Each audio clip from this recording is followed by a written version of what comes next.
Pilotsa, ravalza esa.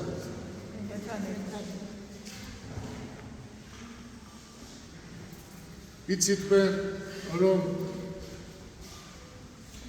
მთელი წლის განმავლობაში იკითხება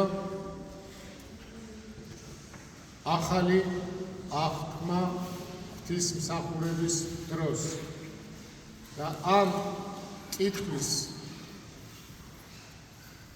ახალი აღთქმის კითხვის ციკლი იწყება აღდგომით და 10 თვლა არის აღდგომიდან პირველი კვირა აღდგომიდან მეორე კვირა და ასე გრძელდება აღდგომამდე და საინტერესო ის არის რომ ეს იწყება იოანეს სახარებით რომელიც ამბობს თავდაპირველად იყო სიტყვა იყო ღმერთთან და სიტყვა იყო ღმერთი და წერილებიდან იკითხება საქმე მოციქული. ეს ამას მინდა დააკვირდეთ. იოანე იწყებს თავის სახარებას ქრისტეს ღვთაებრივი გენიალობით. თუ ვინ იყო ის?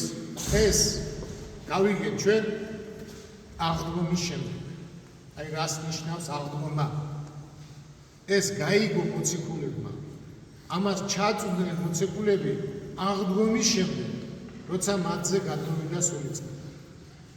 და იკითხება სამოციქულო ნიშნავს მოციქულთა საქმეები ნიშნავს თუ როგორ ცხოვრობდნენ ეს ადამიანები, რა საკეთებდნენ ეს ადამიანები.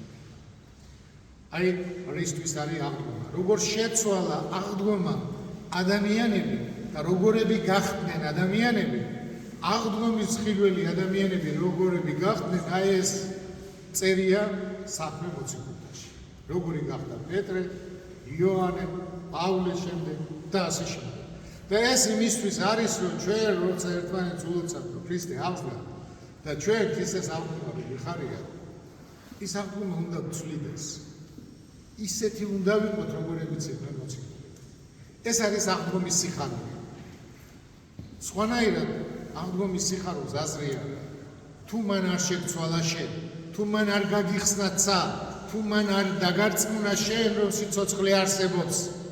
დღეს დავიკითხეთ, ვისაც ჩემი სიტყვების ჯერა, ის არ მოკვდება. აი ეს დავიკითხეთ დღეს, ამას ამბობს ქრისტე. ის საჟილზე არ მიდის, ის განკითხვაზე არ მიდის, არამედ აქვე მკვდარი ცოცხალი ხდება. აქვე ცოცხლდება მისი სული, ვინც ჩემს სიტყვებს შეისმენს. რადგან ქრისტემ აქვე გაგვაცოცხლა ჩვენ სულით. მომავალ საუკუნეს კი არ ველოდებოდეთ უნდა რომ ჩვენ სულით ავზდით. არა, მომავალ საუკუნეში ეს არის აქვე ქრისტეს აღდგომით. აქვე ქრისტეს ჭეშმარიტების შემეცნებით. აქვე უნდა ავზდეთ. ორი ესეთი თეზისი არსებობს ფილოსოფოსების გამონათვალად. და ამაზე მინდა რელიგიურადაც და ფილოსოფიურადაც რომ ვიაზროთ. ერთი ფილოსოფოსი ამბობს ესეთ რაღაცას. ადამიანი არის მიზანი და არა მიზეზი.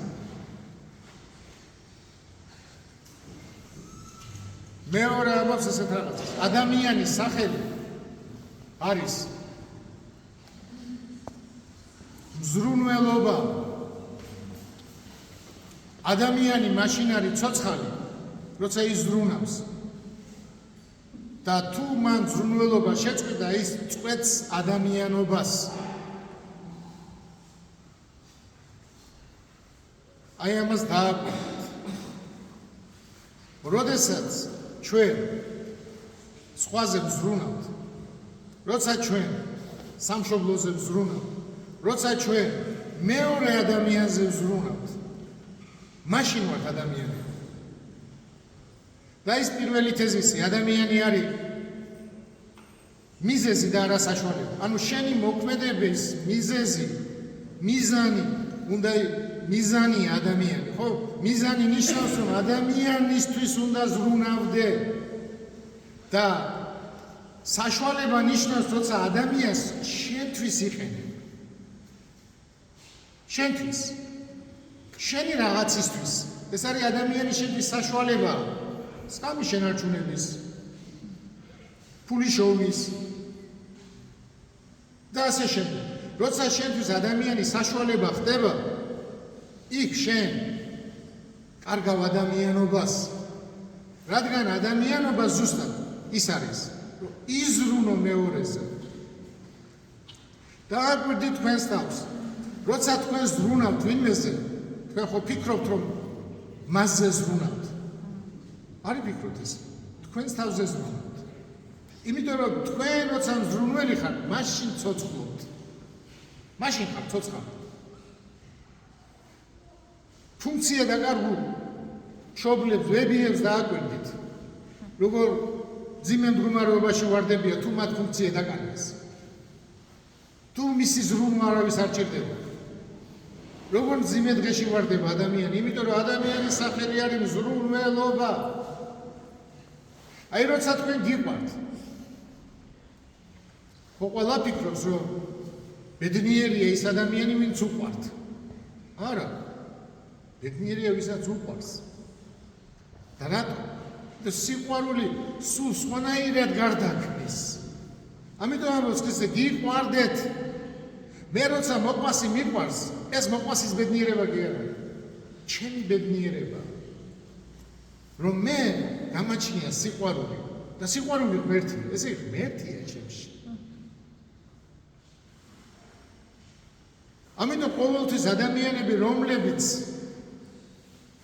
ადამიანებს საშუალებად იყენებენ, საშუალებად ჭირდებათ ხარდამჭერები